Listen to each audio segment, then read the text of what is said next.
दहशतगर्दां दा KPK दे अमन उत्ते बुज़दिलाना वार डेरा इस्माइल खान दे इलाके शक्कर दरा विच पुलिस मोबाइल उत्ते हमला तर्जमान कोहाट पुलिस दे मुताबिक हमले विच DSP लाची असद महमूद समेत 5 एहलकार शहीद हो गए। शहदा विच इंस्पैक्टर नारकुल खान गनमैन रीडर ते ड्राइवर भी शामिल। एक जेरे हिरासत मुलजिम दी जान दी बाजी हार गया। विफाकी वज़ीर दाखिला मोहसिन नकवी दी पुलिस मोबाइल उत्ते हमले दी शदीद मुजम्मत।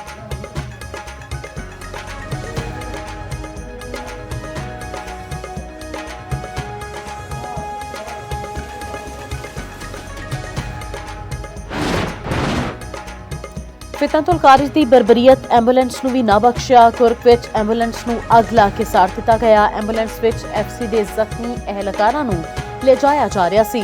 खारिज ने सारे वाक़े दी फिल्म बंदी करके सोशल मीडिया उत्ते पा दित्ती। तिन्ना शहीद FC एहलकार KPK दे रिहायशी सन।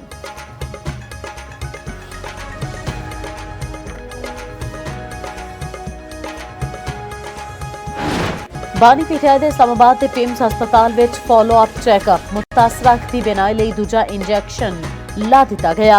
एग्जीक्यूटिव डायरैक्टर पेम्स के ऐलान के मुताबिक बानी पीटीआई नूं इंजैक्शन दी दूजी डोज दी गई। कार्डियोलॉजिस्ट कंसलटेंट ने ईको कार्डियोग्राफी ते ECG की जड़ी नॉर्मल आई। पेम्स ते शिफाही अस्पताल के माहिरीन की रहनुमाई विच प्रोसीजर किया गया। बानी पीटीआई नूं फॉलो अप मशवरे ते नुस्खे दे नाल डिस्चार्ज कर दिता गया। एग्जीक्यूटिव डायरैक्टर पेम्स का कहना है इलाज के दौरान मरीज की हालत मुस्तहकम रही। बानी पीटीआई के प्रोसीजर तो पहले स्पैशलिस्ट दे बोर्ड ने भी मुआयना किया। प्रोसीजर लई बानी पीटीआई की रजामंदी हासिल की गई। बानी पीटीआई लई फॉलो अप हदायत दे नाल वापस अडियाला जेल मुंतकिल। बैरिस्टर गौहर दा एक बार फिर बानी पीटीआई नूं अल शिफा हस्पताल मुंतकिल करन दा मुतालबा। चेयरमैन पीटीआई का कहना है बानी दे पेम्स विच मुआयने दे बाद आगाह किया गया। साडा मुतालबा अज भी उही है जिहड़ा बानी दी फैमिली दा है। बानी दा मुआयना जाती मालजीन ते फैमिली मैंबर्स की मौजूदगी विच किया जाए।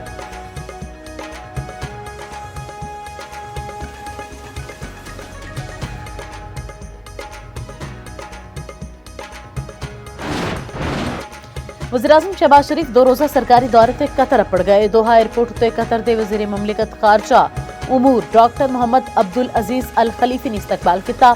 नायब वज़ीर-ए-आज़म इसहाक डार विफाकी वज़ीर अता तारन मुआविन खसूसी तारिक फातमी विनाल वज़ीर-ए-आज़म अमीर कतर शेख तमीम बिन हमद अल सानी नाल 2 तरफा मुलाकात करनगे। इकतसादी ताउन तवानाई दे शोबे विच शराकतदारी उत्ते गलबात होवेगी। वज़ीर-ए-आज़म 2 मार्च तो रूस दा दौरा करनगे। रूसी सदर मीर प्यूटन नाल मुलाकात होवेगी।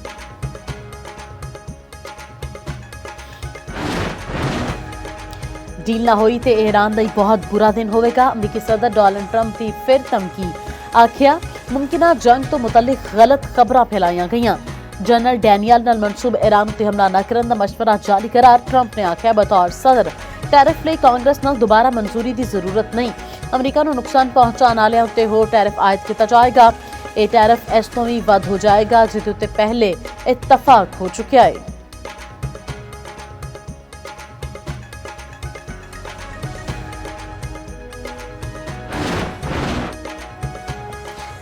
ईरान सरेंडर का मतलब नहीं जानता। अपनी सरजमीन की खिलाफ वर्जी कबूल नहीं करांगे। ईरानी वजारत खारजा के तर्जमान इस्माइल बकाई का कहना है अपना हक के दिफा इस्तेमाल करांगे। किसी भी जारहियत का भरपूर जवाब देवांगे।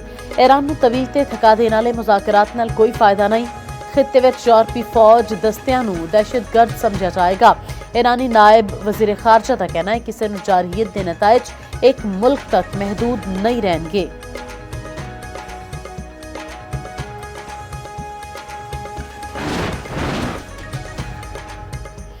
अमरीकी chairman joint chief of staff ने ईरान उत्ते हमले की मुखालफत कर दी। अमरीकी मीडिया के मुताबिक जनरल डैनियल कैन का कहना है ईरान उत्ते हमले की सूरत विच अमरीका तवील जंग विच उलझ सकता है। जंग तवील हुई तो फौजी हलाकतां दे नाल इत्तेहादियां की हमायत विच कमी का खतरा है। इंज की सूरत विच असलहे की कमी भी हो सकती है। जनरल डैन ने अमरीकी सदर नूं आगाह कर दिता। रिपोर्ट के मुताबिक सदर ट्रंप ईरान के खिलाफ कार्रवाई की हमायत करते हैं। स्टीव विटकोफ ते जीरड कुशनर सफारतकारी नूं मौका देने के हामी ने। इधर ट्रंप के एलची स्टीव विटकोफ ते जीरड कुशनर जुमेरात नूं ईरानी वफद नाल जिनेवा विच मुलाकात करनगे। अमरीका ते लुबनान विच सफारती अमले नूं मुल्क छड्डण की हिदायत कर दित्ती।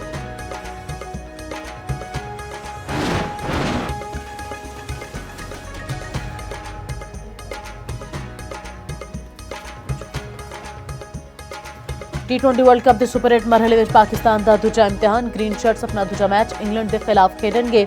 ਮੈਚ ਸ਼ਾਮ 6:30 ਵਜੇ ਸ਼ੁਰੂ ਹੋਵੇਗਾ। ਕੌਮੀ ਟੀਮ ਦੀ ਕੈਂਡੀ ਵਿੱਚ ਪ੍ਰੈਕਟਿਸ, ਬੈਟਿੰਗ, ਬॉलिंग ਤੇ ਫੀਲਡਿੰਗ ਦੇ ਸੈਸ਼ਨ। ਸਾਹਿਬਜ਼ਾਦਾ ਫਰਹਾਨ ਦਾ ਆਖਣਾ ਹੈ ਟੀਮ ਦਾ ਮੋਰਲ ਬੁਲੰਦ ਹੈ। ਇੰਗਲੈਂਡ ਨੂੰ ਟਫ ਟਾਈਮ ਦੇਵਾਂਗੇ, ਸਭ ਨੂੰ ਜ਼ਿੰਮੇਵਾਰੀ ਲੈਣਾ ਹੋਵੇਗੀ।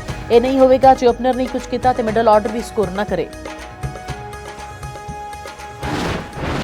जायदाद मलकियत ते तकसीम तनाज़ा केस KP के हुकूमत में मोहतसब दी अपीला नाकाबिल समाअत करार। सुप्रीम कोर्ट का तहरीरी फैसला जारी। जस्टिस मुसरत हालारी ने फैसले विच लिखा मोहतसब जज फरीक नहीं आला अदालतां विच अपने फैसलों की वकालत नहीं कर सकता। जो निजी फरीकैन खामोश ने तां हुकूमत ते मोहतसब क्यों अपील विच है। हुकूमत ते मोहतसब नूं अपील दायर करन दा कोई कानूनी हक हासिल नहीं।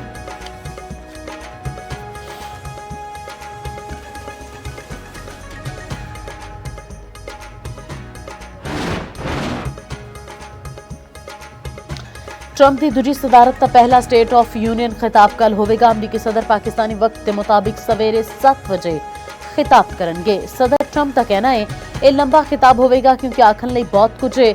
सदर ट्रंप ईरान नाल मुज़ाकरात ते मुमकिना जंग बारे गल करेंगे। सदर टैरिफ का दिफा ते दुनिया विच जंगा रोकन का क्रेडिट भी लैणगे।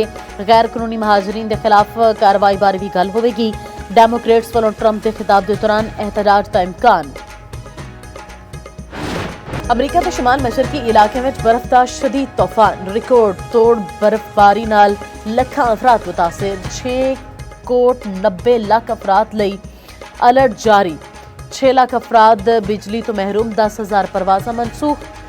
रोड आइलैंड विच 3 फुट। न्यू जर्सी ते लॉन्ग आइलैंड विच भी रिकॉर्ड बर्फबारी। न्यूयॉर्क शहर विच 19 इंच बर्फ पै चुकी। न्यूयॉर्क सिटी ते बूस्टन विच स्कूल बंद। मेयर न्यूयॉर्क सोहरान ममदानी लोगों की मदद लई मैदान विच ब्रुकलिन विच खुद सड़कों तो बर्फ हटाते रहे।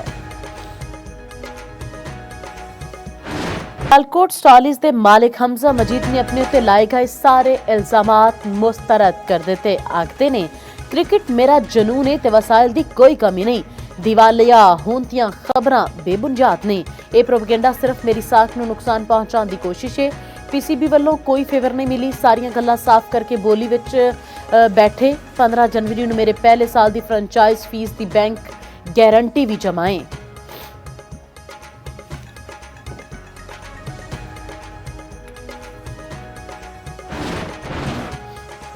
ते PSL सीजन 11 का मेला 26 मार्च तो सजेगा। इब्तदाई शेड्यूल तैयार। इफ्तिताही मैच विच लाहौर ते हैदराबाद दी टीमां आमने सामने होणगियां। रिपोर्ट के मुताबिक 22 मार्च तो 25 मार्च तक प्रैक्टिस सैशन होंगे। क्वालीफायर 1 2 मई नूं रावलपिंडी विच खेडा जाएगा।